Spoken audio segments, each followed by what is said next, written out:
आप सभी आदरणीय जनों के बीच में IBC24 जन संवाद 2023 अगले पैनल को मैं मंच पर आमंत्रित करने वाला हूं। हमारा दूसरा सेशन है चुनौती चुनावी है और इसे मॉडरेट करने के लिए सबसे पहले मैं अपनी सहयोगी रचना नितेश, मेरी सहयोगी एंकर को मंच पर आमंत्रित करता हूं। कृपया रचना मंच पर आ जाएं और आप सबकी जोरदार तालियों के बीच बिना देर किए आदर से आमंत्रित करता हूं डॉक्टर प्रेम साय सिंह टेकाम जी, विधायक प्रतापपुर, कांग्रेस पार्टी के बड़े जिम्मेदार नेता। श्री राम सेवक पैकरा जी, पूर्व गृह मंत्री छत्तीसगढ़, भारतीय जनता पार्टी के कद्दावर नेता। श्री राकेश गुप्ता जी, कांग्रेस जिलाध्यक्ष सरगुजा, कांग्रेस पार्टी का प्रतिनिधित्व करते हुए मंच पर अपनी बात रखेंगे। श्री जयनाथ सिंह केराम साहब, राष्ट्रीय प्रवक्ता, गोंडवाना गणतंत्र पार्टी, जिसका यहाँ अच्छा खासा दखल रहा है चुनाव में। जोरदार तालियां हो जाएं हमारे दूसरे सेशन के सभी गणमान्य लोगों के लिए। आप सभी अपना स्थान ग्रहण कर लें। सारे मित्र जो पीछे हैं अपना स्थान ग्रहण करें और आपकी अनुमति हो तो जोरदार तालियां, लगातार जोरदार तालियां बजाएं। यार मित्रों, मैं बजा दे रहा हूं आपके लिए तालियां, आप लोग तो बजाएं।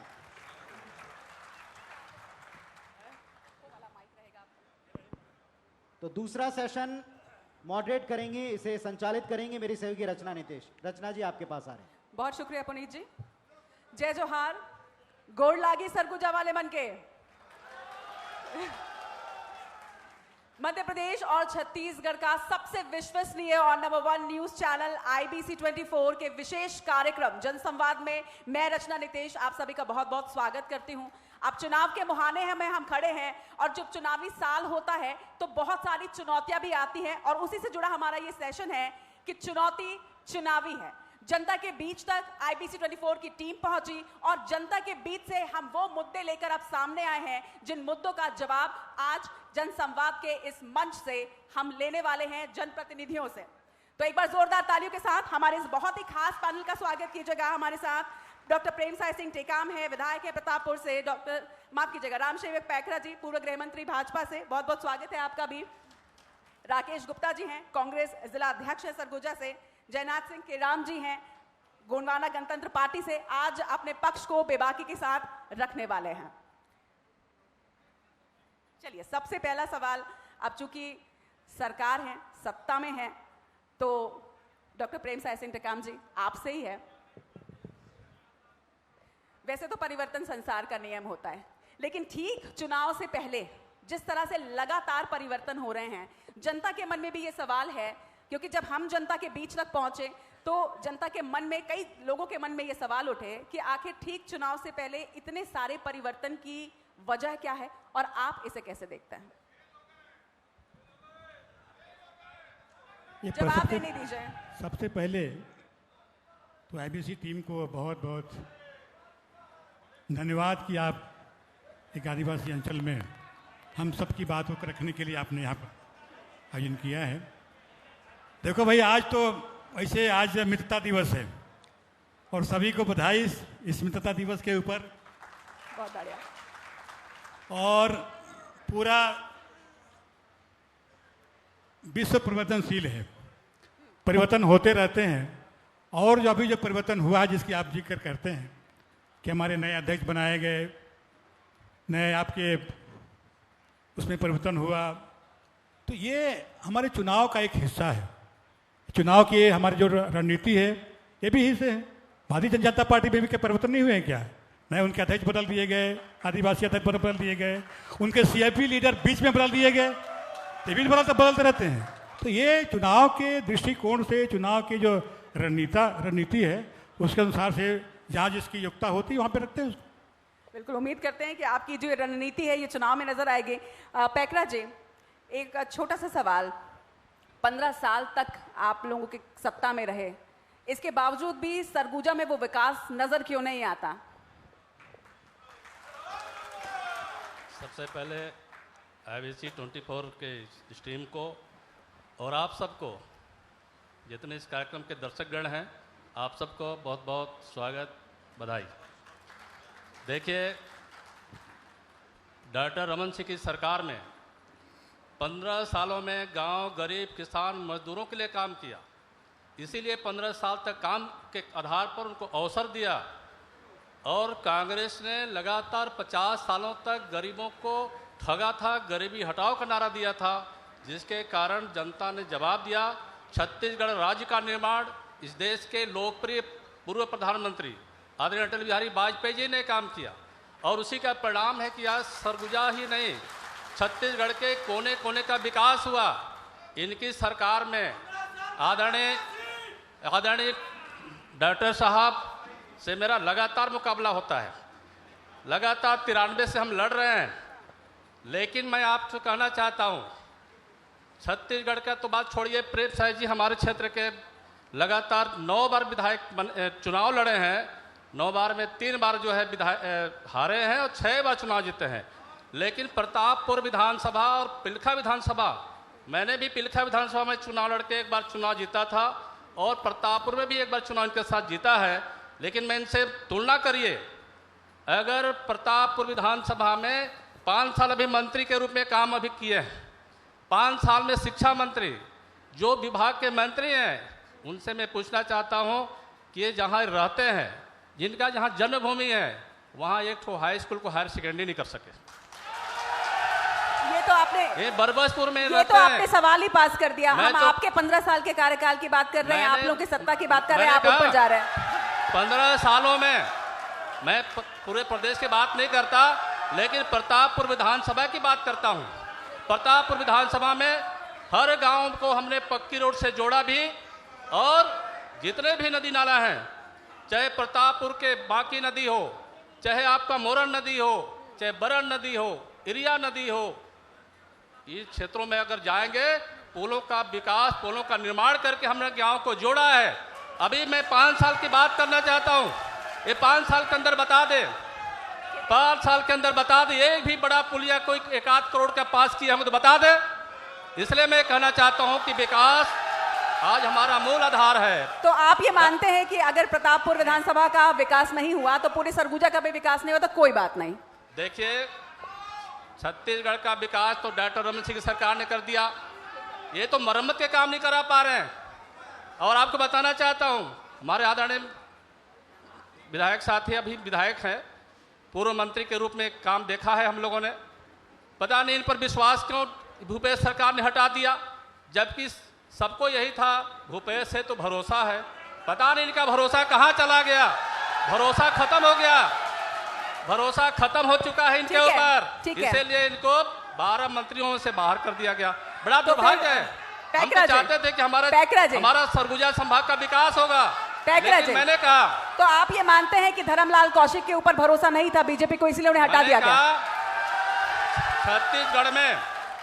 छत्तीसगढ़ में इनके ऊपर भरोसा तो नहीं है, धर्मलाल कौशिक पे भी नहीं है। 12 में से एक मंत्री को हटा देना मैं समझ सकता हूं। छत्तीसगढ़ का विकास इनके हाथों में नहीं है, ये तो हवाई में चल रहे हैं।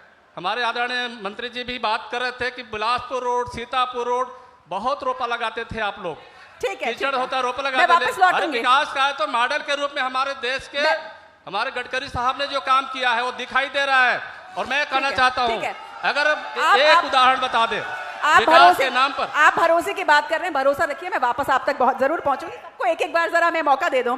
राकेश गुप्ता जी, आपसे सवाल है, पिछली बार तो सरगुजा की जनता जो है वो बदलाव चाह रही थी, इस बार ऐसा लगता है कि पार्टी ने ऐसा काम कर लिया है कि वो भरोसा है कि जो परफॉर्मेंस 2018 में थे वो रिपीट हो जाएगा?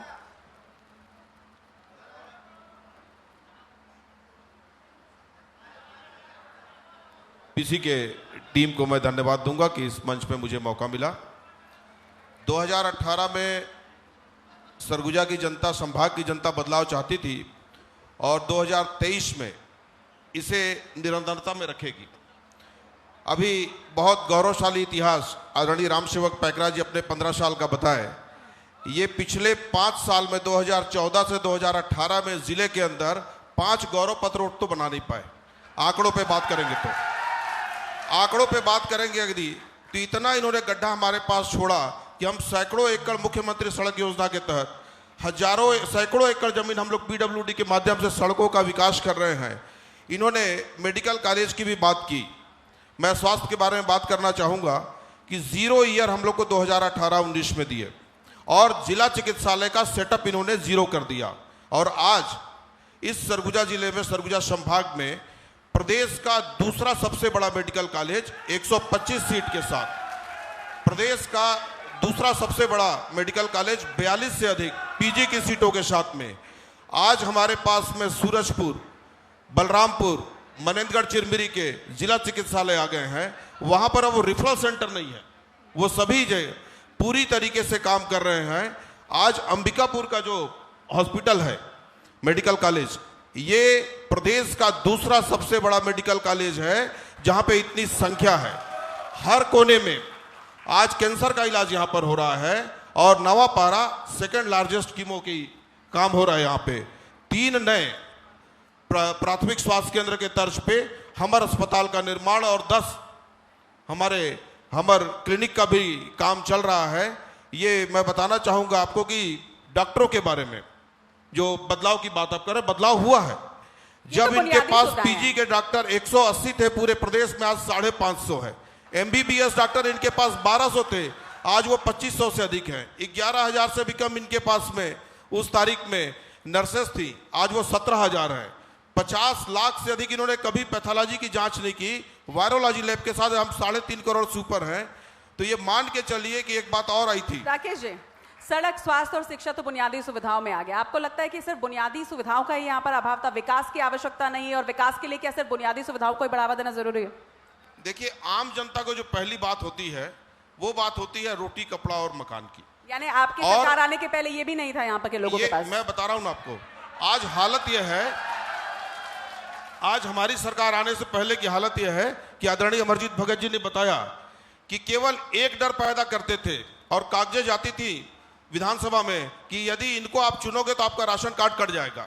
और आज इन्होंने यूनिवर्सल राशन कार्ड की व्यवस्था की, यूनिवर्सल हेल्थ की हमने व्यवस्था की। 16 मोटा लगभग मैं फिगर दे रहा हूं आपको, 16 लगभग एक फिगर है इनका, लगभग 16 करोड़ रुपए का आयुष्मान कार्ड पूरे प्रदेश में क्रेडिट होते थे।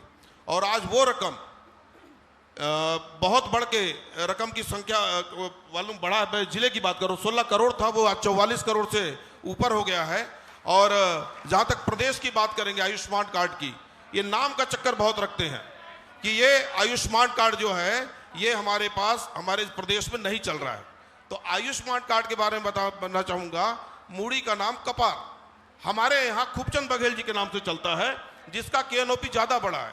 और 250 करोड़ रुपए यदि केंद्र देती है तो 1400 करोड़ रुपए का बजट इस साल हमारी प्रदेश की सरकार ने दिया है। तो बदलाव की कोई स्थिति नहीं दिख रही है। 3-0 था, जिले की जवाबदारी हमारे पास है। मैं रूलिंग पार्टी का जिला अध्यक्ष हूं और संभाग के भी हमारे सभी जिला अध्यक्ष बैठे हैं। बहुत अच्छे पोजीशन में हम लोग हैं और अच्छी हम लोग सीटें निकालेंगे। राकेश जी, सरगुजा की जनता यहाँ पर बैठी है, जनप्रतिनिधि भी यहाँ पर बैठे, और इसके साथ ही IBC 24 के जो करोड़ों दर्शक हैं, जो ना सिर्फ छत्तीसगढ़ के बल्कि पूरे भारत के और पूरे विश्व में इस वक्त हमें लाइव देख रहे हैं, उनके सामने आप ये कह सकते हैं कि जैसे पिछली बार सुपड़ा साफ बीजेपी का कर दिया गया था, वैसे इस बार वो रिपीट होगा परफॉर्मेंस? 14 की 14 सीटें आपकी।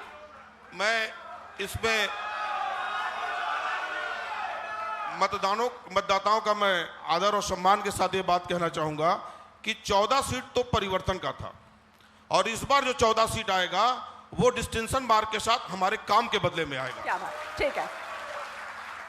जयनाथ जी, चाहे बीजेपी की बात करें चाहे कांग्रेस की बात करें, दोनों ही पार्टी ये दावा करती है कि 14 की 14 सीट तो उनकी है। ऐसे में क्षेत्रीय दल की क्या संभावनाएं और चुनौतियां आप देखते हैं? सबसे पहले IBC 24 के समस्त दर्शकों को, पूरे टीम को, मेरे समस्त साथी जो यहाँ पर उपस्थित हैं, सभी को जय जोहार, जय छत्तीसगढ़, जय भारत।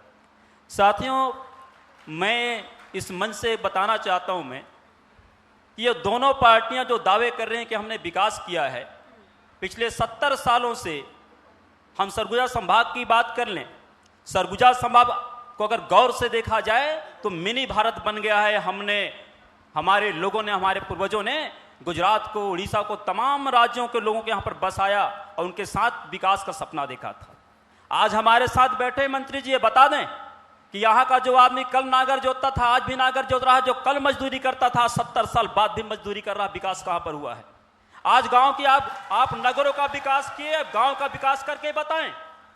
आपको लगता है रिच स्टेट है ये, यहाँ पर जो है खनिज संपदा की कोई कमी नहीं। हमारे जो मंत्री और विधायक जो साथ में बैठे हुए हैं, भाजपा अपने शासनकाल में रतन जोत से शुरुआत करता है और वो करोड़ रुपया का नुकसान वहां करा, नान घोटाला, धान घोटाला सब कर लिए और उसी के तर्जों में, उसी के जो है तारतम्य में, उसी के क्रम में कांग्रेस शासन में भी भूपेश सरकार ने तय कर लिया कि कैसे निपटाना है।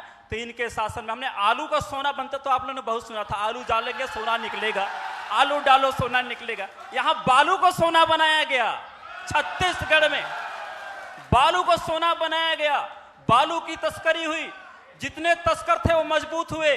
जो किसान था यहाँ का, जो मजदूर किसान था, जो कृषक वर्ग थे, अभी कुछ देर पहले हमारे मंत्री जी बता रहे थे। लेकिन मैं कहता हूं कि मंत्री जी इस बात को जाके गौर करें कि आपने जो धान खरीदी किया उसमें बिचौलियों को कितना फायदा हुआ और किसानों को कितना मिला है। अब ये जो शराब घोटाला जो सामने दिख रहा है, ये तमाम चीजें क्या हैं? भूपेश कक्का से पूछिए, अगर कोई विरोध करता था मीडिया वालों के एफआईआर करा दीजिए, किसी संस्था पर एफआईआर कर दीजिए, कोई आंदोलन पर या लाठी चला दीजिए। इन्होंने गोंडवाना गणतंत्र पार्टी के सैकड़ों कार्यकर्ताओं पर फर्जी एफआईआर कराए, जीपीएम में कराया, कवर्धा में कराया, सूरजपुर में कराया। इन्हें लगा कि ये कोई नई पार्टी, आज सरगुजा का बेटा गोंडवाना गणतंत्र पार्टी का नेतृत्व क्यों करता है? क्योंकि भाजपा और कांग्रेस के राजनीति में सरगुजा कमजोर हुआ है, अन्य प्रदेश को लोगों आपने मजबूत किया। हम चाहते थे एक साथ हम खड़ा हुए, आप हमको खड़ा नहीं होने दिया। मैंने आपको ये लगता है कि सरगुजा का विकास हो सकता था लेकिन उतना किया नहीं गया? मैं फिर से कहता हूं यही बात, जैसे कि भूपेश कक्का के पिताजी कहते हैं कि उनका बेटा जो है पता नहीं क्या बताते हैं, कोई शब्द है लायक नालायक जैसा चीज। हम लोगों ने भी नालायक पैदा किया यहां। हमारे मंत्री जी तो कह रहे थे बीच में, शिक्षा मंत्री रहे हैं आदरणीय प्रेम साय सिंह जी, जब इनके घोषणा पत्र में जब शराबबंदी का बात उल्लेख था, डंके की चोट पे शराबबंदी कराया जाना था, बोले नहीं पहले प्रस्ताव आएगा तब हम बंद कराएंगे। हम कहते हैं बंद करा दीजिए, कोई प्रस्ताव देता है तो चालू करा के बताइए आप। बाकी की दोनों पार्टियां अपने घोषणा पत्र पे काम करना शुरू कर चुकी है, आप लोगों ने किया? इनके पूरे घोषणा पत्र जो हम देखते हैं, कौन सा घोषणा पत्र पूरा हुआ है? इन्होंने कहा रसोइयों को हम 5,000 रुपया देंगे, इन्होंने कहा हम नियमितीकरण कर देंगे, इन्होंने कहा कि 5 लाख लोगों को रोजगार देंगे। किसको दिए, किसको मिला? ये मैंने पहले भी कहा, तस्कर और भूमाफिया हम पर मजबूत हुए हैं। साथियों, आप सब भाजपा और कांग्रेस को मजबूत करते रहे हैं, तो आपको सोचना होगा कि आप इनको जितना मजबूत बनाते हैं, यदि आप चाहते हैं कि सरगुजा समृद्ध हो, तो आपको तीसरी पार्टी के बारे में भी सोचना होगा। चलिए, चुनावी साल है और जनता सब कुछ देख रही है, सब कुछ समझ रही है और जनता सोच समझ कर ही वोट करेगी। पैकरा जी, आपसे एक सवाल है, घोषणा पत्र के लिए लोगों तक पहुंच रहे हैं आप, एक एक नागरिक तक पहुंचने का लक्ष्य है आप लोगों का, उसके बाद ही घोषणा पत्र बनाया जाएगा बीजेपी का, लगता है इसका फायदा मिलेगा? देखिए, ये घोषणा के आधार पर ही तो सरकार बनी है। ये सरकार घोषणा के आधार पर अगर नहीं होता तो इनकी हालत बेहाल था भी नहीं तो कभी नहीं। इसलिए इन्होंने 36 प्रकार का जो घोषणा किया छत्तीसगढ़ में, इनके 36 क्षेत्र हो गए, 36 जो है छेदे हैं इनके, कहीं कोई काम धाम नहीं। धान की बात कर रहे थे, धान का सबसे बड़ा किसान छत्तीसगढ़ का धान का कटोरा कहलाते हैं अमरजीत। हम भी किसान हैं, हमको मालूम है। 2 सालों में 2 साल का बोरा का धान मिल सके, 2 साल। आप लोगों को मालूम है, धान बेचने के लिए, बोरा के लिए भटकते रहे आप लोग, धान के बोरा नहीं मिल सका 2 साल। आपको बता देना चाहता हूँ, किसानों के धान के रकबे कट गए, तो फिर कॉन्क्लेव आगे नहीं बढ़ पाएगा। काम काज जब समझ सकते हो, शांति। इसलिए इस सरकार के सुनेंगे नहीं आप सुनेंगे नहीं तो कैसे बातें होगी? थोड़ा शांत रहिए। किसानों के साथ अन्याय हुआ है और आप तो जो है। अच्छा, एक बात बताइए पैकरा जी, एक बात बताइए, अगर आप घोषणा पत्र का विरोध कर रहे हैं तो फिर बिल्कुल इनकी नकल क्यों? 2 तस्करी में भी बात करूंगा अभी मैं, चिंता मत करिए। जितने भी बातें हैं आप सब बताना चाहता हूं। 1 मिनट रुकेगा, आप लोग अगर शांत नहीं रहेंगे तो आप इनकी बातों को सुन नहीं पाएंगे। ये मंच जवाब लेने के लिए है, हूटिंग करने के लिए नहीं। थोड़ा सा आप भी धैर्य से काम लीजिए जी। देखिए, मैंने एक बात कहा कि जो घोषणा के आधार पर सरकार में आई लेकिन विकास नहीं हुआ, पूर्ण रूप से विफल है इनकी काम योजना। और छत्तीसगढ़ में गोठान की बात कर रहे थे, गोठान कहां पर गोठान है? 10,000 करोड़ रुपए का बर्बाद हो गया गोठान में। ठीक है, भ्रष्टाचार हुआ, गौ माता जो है रोड पर खड़ी है, नगर पंचायत क्षेत्र में देख लो, चाहे यहाँ बिलासपुर रायपुर से आप देखिए, सारे गोठान जो है रोड पर बन गया इनका, और पूर्ण गौ माताओं की हत्या हो गई, ठीक है। एक्सीडेंट में मारे गए। इसलिए मैं जवाब ले गौ लेती हूँ, माता के इन पर श्राप हो आपके चुका आरोपों है। का इस जवाब मैं बार- ले लेती हूँ मैं जरा। इस बार भारतीय जनता पार्टी की सरकार इनके कुरीतियों के कारण आने वाला है, इनकी विफलताओं के कारण आने वाला है। और मैं आपको कहना चाहता हूँ, ठीक है। इसलिए ये भारतीय जनता पार्टी कार्यकर्ताओं की पार्टी है, ये कोई राजा महाराजाओं की पार्टी नहीं है। इस ठीक बात है, को आप समझ ठीक लेना। है। ये हमारे छोटे छोटे ठीक कार्यकर्ताओं है। की पार्टी है, इसलिए अपने कार्यकर्ताओं के दम मतलब पर आप- 15 सालों में 15 साल डॉक्टर रमन सिंह की सरकार ने काम किया है, इसलिए 15 साल। ठीक है, आपके पैकराज। 4.5 साल में ही आपके क्षेत्र का पता ठीक चल है, चुका है। आप आरोप इतने लगा रहे हैं, जरा जवाब में ले इतने लेती हूँ। प्रेम साई जी। भ्रष्टाचार मुझे मालूम नहीं था कितना भ्रष्टाचार होगा। हम तो आदरणीय मंत्री जी शिक्षा ठीक मंत्री है, रहे, ठीक है। इनके विभाग में इतना भ्रष्टाचार हुआ। ठीक है, आपका ये ट्रांसफर कहना पोस्टिंग है- में ठेकेदारी हो गया। आपका आप लोग जैसे आपका लोग ये कहना ठेकेदारी है कि कर जो लिए, भ्रष्टाचार सब में मालूम है। कुरीति का आरोप लगा रहे हैं उसकी बिना पर ही आएगी भाजपा, लेकिन भाजपा ने 15 साल में ऐसा कोई कार्य नहीं किया कि मुझे- वापस आना चाहिए। मैंने ठीक है, कहा- ठीक है। मैं कहा 15 सालों में डॉक्टर रमन सिंह की सरकार ने गांव गरीब किसान मजदूरों ने काम किया, इसीलिए तो 15 साल काम किया। लेकिन ये 15 लोगों ने साल के धोखा बाद दिया। देखिए 15 साल के बाद जिस तरह से सरगुजा में सुपड़ा साफ हुआ है उसका भी आप लोगों को अवलोकन करना ही होगा। हमारा- प्रेम साई जी, हमारा- आपसे एक सवाल है। यहाँ आरोप ये लगा रहे हैं कि जो घोषणा पत्र है वो सिर्फ चुनावी घोषणा पत्र था, लेकिन इस बात से इनकार नहीं किया जा सकता कि बिल्कुल वैसे ही ये रणनीति है जैसे कि 2018 में कांग्रेस ने अपनाई थी, लोगों तक पहुंच के घोषणा पत्र बनाया गया था। कुछ उसी तरह का अंदाज से नजर आ रहा है, लगता है कि नकल कर रहे हैं। नहीं, देखिए, घोषणा पत्र बना और महाराज साहब उसके अध्यक्ष बने और उन्हें घोषणा पत्र पूरे सब लोगों से पूछ कर उन्हें बनाया और उसी घोषणा पत्र पर भरोसा किया। और आज भी जब भूपेश है तो भरोसा है, ये अभी इस ताने पे चल रहे हैं। और जहाँ तक भी पैकराज जी बोल रहे थे कि आप शिक्षा मंत्री थे, क्या किए?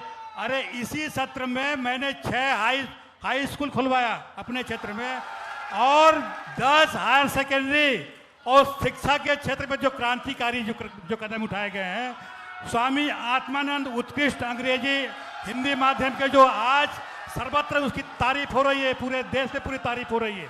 तो हमारे जो योजना है उसकी तारीफ पूरा देश कर रहा है। एक जमाना था जब गुजरात के मॉडल पर बात होती थी, गुजरात मॉडल में, आज जो गौठान की बात कर रहे हैं कि गौठान में इतना गौठान में जो काम हो रहा है वहाँ पर हमारे बहनें काम कर रहे हैं, उनको फायदा हो रहा है। और 1 तारीख को, पैकराज याद रखें, 1 तारीख को हमारे खड़गामा के गौठान में गुजरात के मोदी के आपके प्रदेश के लोग यहाँ पर आए, वहाँ देखे कि किस प्रकार से काम हो रहा है। तो भूपेश के जो काम किया है उस पर पूरा जनता भरोसा करती है, चाहे वो धान खरीदी का मामला हो, चाहे वनोपज खरीदी का मामला हो, चाहे स्कूल के जो मामले हो, तमाम चीज़ों वो देख रही है। और ये नारा लग रहा है पूरे प्रदेश में कि जब भूपेश है तो भरोसा है। आज आप लोगों ने तो केवल भ्रष्टाचार किया है जो 15 साल में आप नहीं कर पाए। 15 सालों तक आपने किसानों को ठगा, 15 साल में आपने बेरोजगारों को छला, 15 साल में आपने महिलाओं को जो ठगा है।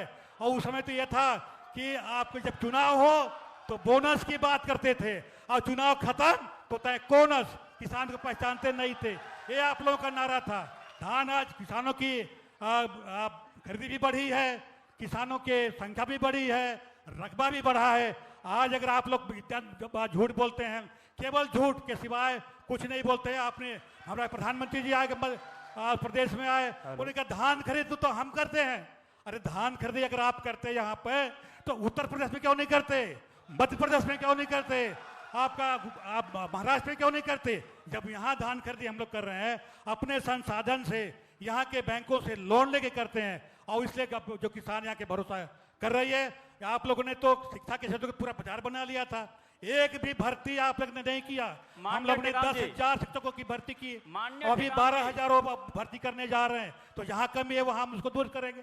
अगर आप 5 साल की मैं बोल रहा हूँ, अगर आप देखेंगे कि ये बाकी फुलझड़ महा किसकी देन है, कांग्रेस पार्टी की देन है। पूरा टापू हमने बनवाया, आज पुलिया पे जो बनवा रहे कई जगह बनवाया, दुआरी में पुलिया बन गया, अच्छे बड़ी बन गया, वहाँ बन गया। अभी सिंगरा में पुल बन रहा है। तमाम चीज़ों हम लोगों ने कहा। और प्रदेश के जो प्रशासन है वो आपके नज़दीक है। हमने तहसील खोला, कलगली में तहसील खोला, रघुनाथ नगर में तहसील खोला, कॉलेज खोले वहाँ पर, और आपके जो एडिशनल कलेक्टर की जो पेशी वहाँ पे हम लोगों ने किया। अपने क्षेत्र में जो 15 साल में पैकराज तो यहाँ रहते नहीं थे, पैकराज जी तो घर दूसरा कहीं और दूसरे विधानसभा में, यहाँ से दूसरा कितना प्रेम है। तो प्रेम चाहे तो अपने घर में रहता है और वहाँ के दर्द को समझता है, लोगों से मिलता है बराबर, और आगे भी वहाँ की जनता का प्यार मुझे मिलेगा। माननीय टेकाम जी, मेरा एक प्रश्न आपसे, अभी कुछ दिन पहले सूरजपुर में किसका समय आप पूरे सत्ता में लगातार बोले हैं, आप विपक्ष का सुन लें, हम भी प्रतिनिधि हैं जनता की ओर से, आप उसमें अलग से बात न करें। एक मिनट रुक जाइए, हमारा एक प्रश्न लिया जाए, हम जवाब उन्हीं से ले रहे हैं, जवाब उन्हीं से लेंगे। के राम जी, अगर आप एक मिनट शांत हो जाइए, आप उन्हीं से लेना हमें। एक मिनट दिन भर वही बोलेंगे क्या? एक मिनट आदरणीय, शांत हो जाएं पहले। एक मिनट देखिए, प्रश्न जब शासन से है, एक मिनट रुकेगा के राम जी। एक मिनट आदरणीय जनता, सरगुजा की आदरणीय जनता, आदरणीय भाई साहब पीछे जो तिलक लगाए धारी, मेरी भी बात सुन लो मित्र। हम सिर्फ आप ही की आवाज बनने और आपकी आवाज सुनाने आए हैं। आपके नेता जो मंच पर है सक्षम है अपनी बात कहने में। कृपया आप लोग नीचे से जवाब ना दें, ना सवाल। सुन लिया मित्र, सुन लिया आपकी बात। एक बार आप लोग अपने लिए जोरदार तालियां बजा लें और मेरी छोटी सी गुजारिश सुन लें।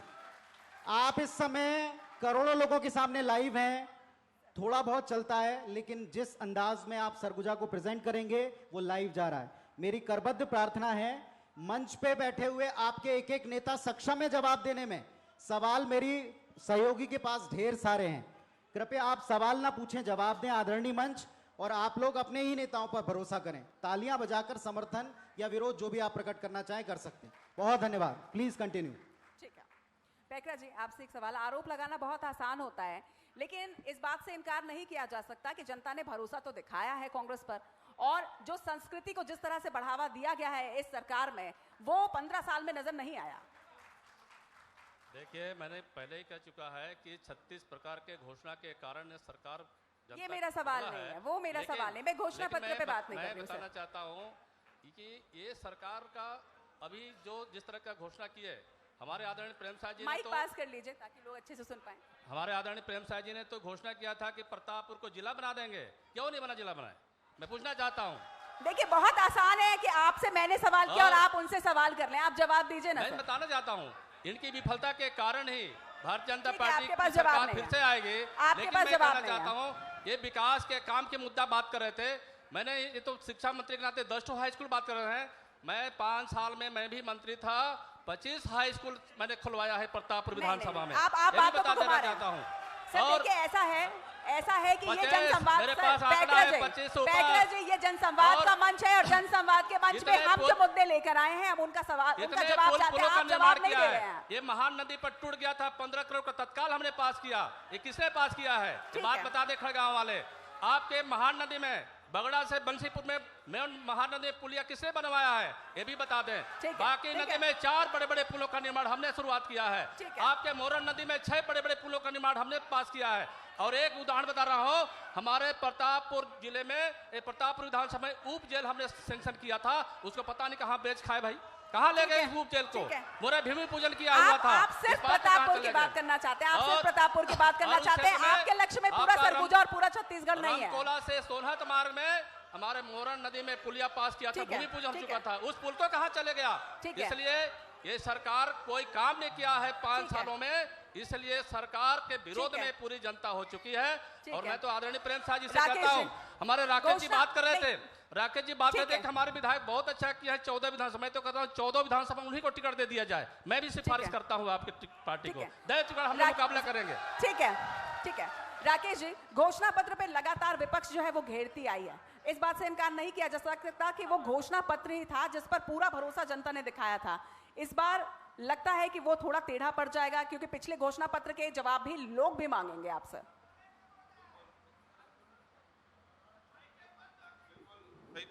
ऐसे मैं कहना चाहूंगा आपसे कुछ समय हम लोगों को भी दें। आदरणीय पैकरा जी काफी देर से अपनी गौरव गाथा कह रहे हैं। मैं ये बोल रहे हैं कि स्कूल खुलवाए, ये बोल रहे हैं स्कूल खुलवाए, और हम लोगों ने बहुत लड़ाई लड़ी कि हाई स्कूल और हायर सेकेंडरी स्कूल भाजपा काल में युक्तियुक्तकरण कारण बंद ना हो।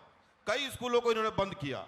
आज स्कूल खोलने की बात कह रहे हैं। इनकी गौरव गाथा का 1-2 आंकड़ा मैं और आपके सामने रखता हूं, फिर उसके बाद घोषणा पत्र पे आऊंगा। विकास की 15 साल में इन्होंने गाथा ऐसी गाई कि 250 डायलिसिस साल भर में हुआ करते थे, आज 8000 सुपर डायलिसिस हो रहे हैं। विकास की गाथा इन्होंने ऐसे की, पूरे जिले में इनके कार्यकाल में 15 से अधिक हाई मास लाइट नहीं लगे थे जिले के अंदर, आज 1000 सुपर हैं। आंकड़े हैं, कल आप इसको चैलेंज कर दीजिएगा कि राकेश गुप्ता ने मंच पे गलत बोला। मैं अब आपके सामने आना चाहता हूं कि घोषणा पत्र के बारे में। घोषणा पत्र प्रमुख 36 बिंदुओं पे हुए और उस 36 बिंदुओं में से अधिकांश बिंदुओं का हमने पालन किया। जैसे धान खरीदी की बात, आज 2800 रुपए से ऊपर इस साल धान की खरीदी होगी। 55 लाख मीट्रिक टन धान ये छोड़ के गए थे टारगेट, आज हम लोग 125 लाख मीट्रिक टन के टारगेट पे हैं। इनके दौर में 12 लाख किसान थे, आज हमारे दौर में 24 लाख किसान है। आंकड़ा आप नेट पे चेक कर लीजिए। मैं आपको एक बात और कहना चाहूंगा कि जो बातें चल रही हैं विकास के बारे में, विकास का एक उदाहरण किसी पंचायत में ये बता दें कि जो बात अभी अखिलेश भाई बोल के गए कि सरपंच और बाकी लोग काम नहीं पा रहे हैं, एक उदाहरण पंचायत का बताएं कि 15 साल में 10 लाख रुपए प्रति पंचायत किस पंचायत में इन्होंने काम दिया है। केवल ये बात ही बात करते हैं और बात के दम पे चीजों को ये लड़ना और जीतने का प्रयास करते हैं। मैं घोषणा पत्र की दूसरे बिंदु पर अगर आपके पास आता हूं, किसानों का कर्जा माफ, कई हजार करोड़ रुपए किसानों का कर्जा माफ हुआ और वो भी 4 दिन के अंदर में हुआ। बिजली बिल हाफ इसी घोषणा पत्र के हिस्सा है। लगभग घोषणा पत्र हमारे बेरोजगारी भत्ता इसी घोषणा पत्र का हिस्सा है। आज किसानों को ऊर्जीकरण विद्युत का इसी घोषणा पत्र का हिस्सा है। 200 बिंदु से अधिक के घोषणा पत्र हैं।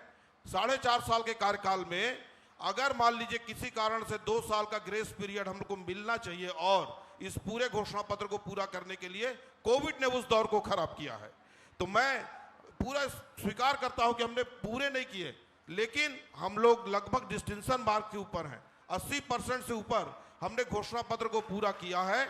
और मैं फिर यह कहना चाहूंगा सार्वजनिक सबके सामने कि यदि कोविड का दौर 2 साल का नहीं होता तो ये हमारी घोषणा पत्र 100% पूरा होती। और एक बात और कहना चाहूंगा, मैं अपनी बात को पूरा करूंगा कि जब से जीएसटी आई है, जीएसटी कलेक्शन, आईजीएसटी और सीजीएसटी, ये दोनों कलेक्शन जिस खाते में जाता है, उस खाते से यदि पैसा जो हमारा कई हजार करोड़ रुपया सेंट्रल के पास बचा हुआ है, अगर वो समय पर मिल जाता तो शायद ये घोषणा पत्र के बारे में जो बात कह रहे हैं कोई एक चीज भी न छूटती। इतने 9 हमारे सांसद एक बार भी तो बोले होते मोदी जी के सामने कि मोदी जी छत्तीसगढ़ उत्पादक प्रदेश है, इनके एससी एसटी और आईजीएसटी का जो पैसा आपने कई हजार करोड़ रुपए रोक के रखा हुआ है, उसको यदि हमको दे दे तो हमारा ये जो सरगुजा और छत्तीसगढ़ के लोग हैं उनको बहुत लाभ मिल सकता है। चलिए ठीक है। एक अंतिम बात के साथ में शिक्षा के बारे में हमारे आदरणीय डॉक्टर प्रेम साय सिंह जी के बारे में जो बात आदरणीय रामसेवक पैकरा जी कहे, एक इंग्लिश मीडियम स्कूल नहीं था, एक अंबिकापुर को छोड़कर, अंबिकापुर मल्टीपर्पज स्कूल को छोड़कर प्रदेश में इंग्लिश मीडियम स्कूल नहीं थे। आज स्वामी आत्मानंद पहचान बन गया है। मैं तारीफ करना चाहूंगा अपने शिक्षा मंत्री जी का कि जब करजी में मैं जाता हूं और सोगा में बच्चों को ड्रेस और उनकी सेटअप और उनकी व्यवस्था देखता हूं तो मुझे लगता है कि वास्तविक विकास यही है। नए भारत की विकास स्कूलों से हो सकती है। मुख्यमंत्री स्कूल योजना के तहत में आज 100 करोड़ से ऊपर की राशि तो केवल सरगुजा को स्वीकृति मिली है। काम बहुत हो रहे हैं। बताने के लिए जितना समय उनको मिल रहा है उतना हमको मिले तो हम और भी बातों को आपके सामने रख सकते हैं। ठीक है, बुनियादी सुविधाओं में निश्चित तौर पर छत्तीसगढ़ काफी आगे बढ़ा है, लेकिन इस बात से भी इनकार नहीं किया जा सकता कि छत्तीसगढ़ में अभी भी विकास की बहुत ज्यादा जरूरत है। जयनाथ के राम जी, आपसे मेरा ये सवाल है, क्या छत्तीसगढ़ में सरगुजा में सिर्फ बुनियादी सुविधाओं की ही आवश्यकता है? क्या वो विकास जो पूरे छत्तीसगढ़ का हो रहा है वो सरगुजा को नहीं चाहिए? क्या वो विकास जो दूसरे प्रदेशों का हो रहा है वो सरगुजा को नहीं चाहिए? देखिए, सरगुजा में हम विकास को अगर किसी को देखना तो ग्रामीण क्षेत्रों में चले जाए, सड़कें बता देंगे कि किसका कितना विकास हुआ है। शहर को सजाने से सड़कें, शहर की सड़कों को आप चकाचक कर लिया है। कंपेयरिंग कर लीजिए, सड़क शहर का देख लीजिए, गांव का शहर देख लीजिए, शहरों का स्कूल देख लीजिए, गांव के स्कूल को देख लीजिए, यहाँ के बच्चों का शिक्षा दीक्षा देख लीजिए, गांव के स्कूल बच्चे देख लीजिए। आपको समझ में जाएगा विकास कहाँ हुआ है। विकास सरगुजा संभाग के ग्रामीण क्षेत्रों में विकास नाम का कोई चीज नहीं है। कागजों पे घोड़ा दौड़ाए जाते हैं यहाँ पर। और भूपेश सरकार को मैंने पहले फिर से मैं कह रहा हूं कि माननीय मंत्री जी हैं, ये यदि शराब जैसे शराबबंदी को बंद करना था, तत्काल ये बोले होते कक्का जी से कि कक्का जी पहले शराबबंदी करें, ग्रामीण क्षेत्रों में शराब का पहला शराबबंदी ग्रामीण क्षेत्रों में, आदिवासी क्षेत्रों में बंद हो, उनका शिक्षा का स्तर उठाना होगा आपको, उसके बाद विकास की बात की जानी चाहिए थी। माननीय नहीं कर पाए। ये तो कहीं इनका एक बयान आया था कि सड़कों में गड्ढे होने चाहिए, बहुत प्लेन गड्ढा होता है तो एक्सीडेंट हो जाता है। ठीक है, तो ऐसा कोई योजना भी आप चलाना चाहते हैं? ठीक है। और मैं वो शिक्षा विभाग को इन्होंने क्या व्यवसाय बना लिया? शिक्षा विभाग में पदोन्नति के नाम पर, ट्रांसफर के नाम पर जिस तरह का व्यवसाय चला, इनके, मैं नहीं कहता, कांग्रेस के पदाधिकारी बैठ के वहां कहते हैं, इनके बाकायदे इनके कार्यक्रम में कहते हैं कि हमको हमारे बच्चों के ट्रांसफर कराने के लिए, हमारे बहू के ट्रांसफर कराने के लिए पैसे लग रहे हैं। पटवारी पैसा मांगता है हमसे, थानेदार पैसा मांगता है। आपकी सरकार है, आप लूट रहे हैं, हमारा क्या स्थिति होगा आप ये बताइए। ये तमाम चीजें ऐसे हैं जिन बातों पे, इसलिए कांग्रेस की सरकार को यहां के लोग अब जानने लगे हैं, भाजपा कांग्रेस दोनों को पहचानने की कोशिश कर रहे हैं यहाँ के लोग, और ये समझ लिए हैं कि पिछले 70 साल में ये कांग्रेस भाजपा भाई भाई। देखिए मैं दोनों को घेरता हूं, बड़ी मुश्किल हो जाती है, आप ताली नहीं बजाते, आपको बजाना चाहिए। और मैं ये कहता हूं कि हम जब भी देश की समस्याओं को जब भी देखना होगा, राजनीतिक चश्मे से नहीं देखना चाहिए, देश के नागरिक होने के चश्मे से, प्रदेश का बेटन चाहिए। ये आप वही झीरम घाटी की बात करता हूं, आप बोलेंगे झीरम घाटी हमारा मुद्दा है, कांग्रेस का मुद्दा है। जी नहीं, उसमें जितने लोग मारे गए वो छत्तीसगढ़ के बेटा थे, वो छत्तीसगढ़ के माटी थे, उनके लिए न्याय होना चाहिए था। आपने उस मुद्दे को अभी तक लटकाए रखा है, उसके जरिए वोट मांगने का प्रयास आप करते हैं, ये गलत तरीका है। आप भावनाओं से खेलते हैं। मणिपुर के मामले में बीजेपी कोई आंदोलन नहीं किया, क्यों नहीं किया? केवल एक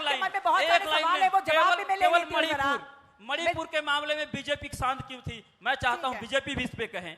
ठीक है टेकाम जी, एक छोटा सा सवाल, आखिरी सवाल है, बहुत संक्षिप्त में इसका जवाब चाहूंगी। जब क्षेत्रीय दल सामने आते हैं तो क्षेत्रीय दल उस क्षेत्र के मुद्दों को लेकर आती हैं। राष्ट्रीय दल के लिए बहुत सारे मुद्दे होते हैं, लेकिन क्षेत्रीय दल उन क्षेत्र के मुद्दों को लेकर आती है। लगता है कि जो क्षेत्रीय दल जो है वो किसी भी तरह से चुनौती है? देखिए, क्षेत्रीय दल जितने बने हैं सब वोट कटवाए हैं, और यहाँ पर किसी भी बड़े बड़े क्षेत्रीय दल बने, यहाँ पर कहीं कोई पनप नहीं पाए। यहाँ के 2 ही पार्टी हैं, कांग्रेस और भाजपा। क्षेत्रीय दल का कोई यहाँ पर कोई स्थान नहीं है, और क्षेत्रीय दल यहाँ कोई किसी को मान्यता ये चुनाव आते नहीं हैं, है। दुश्मन का दुश्मन, दुश्मन का दुश्मन, कई बनेगा, कई बने हैं, कई क्षेत्रीय दल बने यहाँ पर, सबने उसका देखा है कि क्षेत्रीय दल कितना उसमें पनप पाया। छत्तीसगढ़ में तो कम क्षेत्रीय दल का कोई अस्तित्व नहीं है। ठीक है, चलिए, चुनौती चुनावी है, बहुत ही सार्थक चर्चा रही, आप चारों का ही बहुत बहुत शुक्रिया। और अब मैं स्टेज पर बुलाना चाहूंगी हमारे रीजनल बिजनेस हेड रविकांत डिमोले जी को कि वो स्टेज पर आए और हमारे अतिथियों को एक सम्मान चिन्ह, एक स्मृति चिन्ह भेंट करें। एक सार्थक चर्चा आज रही और ये स्मृति आप भी अपने साथ लेकर जाएं।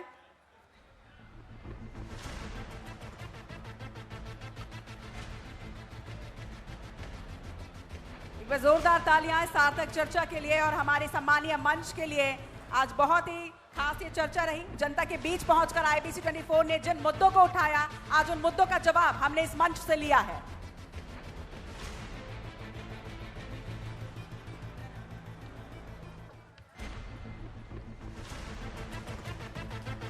रामसेवक पैकरा जी, पूर्व गृह मंत्री, एक बार जोरदार तालियां इनके लिए भी। देखिए, जब जवाब मिल रहे थे तब आप लोग बहुत हूटिंग कर रहे थे, अब तालियों में भी वो जोश नजर आना चाहिए आप सभी का।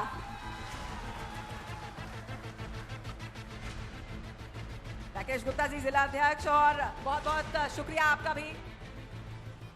गोंडवाना गणतंत्र पार्टी क्षेत्रीय पार्टी, लेकिन बहुत ही मुखरता के साथ क्षेत्रीय मुद्दों को उन्होंने उठाया, बहुत बहुत धन्यवाद आपका भी। तो आप चारों का ही बहुत शुक्रिया।